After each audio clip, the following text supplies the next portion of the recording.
তার নেতৃত্বে সেই জুলাই আগস্টের সমস্ত হত্যাকাণ্ড, মানবতা বিরোধী অপরাধ সংগঠিত হয়েছিল, সেই বিষয়ে আমরা তাকে জিজ্ঞাসাবাদ করার জন্য একদিনের সময় চেয়েছি।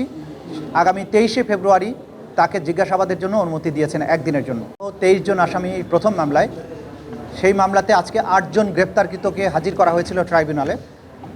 এই মামলাতে আমরা দুটো আবেদন দিয়েছিলাম। একটা হচ্ছে চৌধুরী আব্দুল্লাল মামুন, ফরমার আইজিপি, তাকে আমরা জিজ্ঞাসাবাদ করতে চাই, যেহেতু তার নেতৃত্বে, তিনি পুলিশের প্রধান ছিলেন, তার নেতৃত্বে সেই জুলাই আগস্টের সমস্ত হত্যাকাণ্ড, মানবতা বিরোধী অপরাধ সংগঠিত হয়েছিল।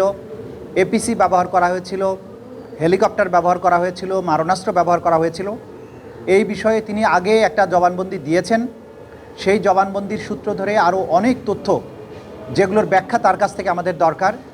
হেলিকপ্টার অপারেশন কার নির্দেশে হয়েছিল, কারা কারা যাত্রী ছিল, কতগুলো ফ্লাইট পরিচালনা করা হয়েছিল, কী ধরনের অস্ত্র পরিবহন করা হয়েছিল, পুলিশের প্রধান হিসাবে তার এটা জানার কথা।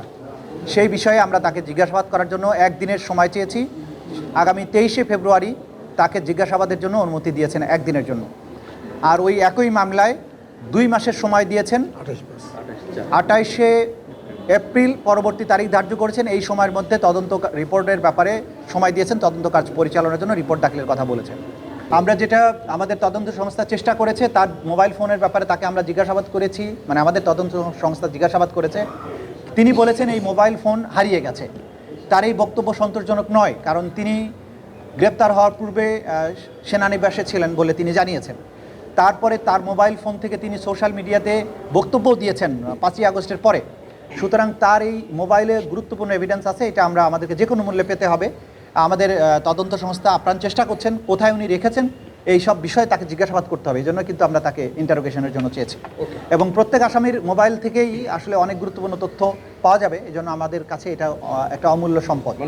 আজকে আমরা আরেকটা কথাও আপনাদের মাধ্যমে জাতির কাছে বলবো, যারা এই আসামিদের মাধ্যমে গুমের শিকার হয়েছিলেন, তারা দয়া করে তাদের অভিযোগগুলো আমাদের তদন্ত সংস্থার কাছে অথবা আমাদের আন্তর্জাতিক অপরাধ ট্রাইব্যুনালের প্রসিকিউশনের কাছে নিয়ে আসুন নির্ভয়ে। বাংলাদেশ এখন স্বাধীন হয়েছে। অপরাধীদেরকে, যাদের বিরুদ্ধেই প্রমাণ পাওয়া যাবে তাদের বিরুদ্ধে যথাযথ আইনগত ব্যবস্থা গ্রহণ করা হবে।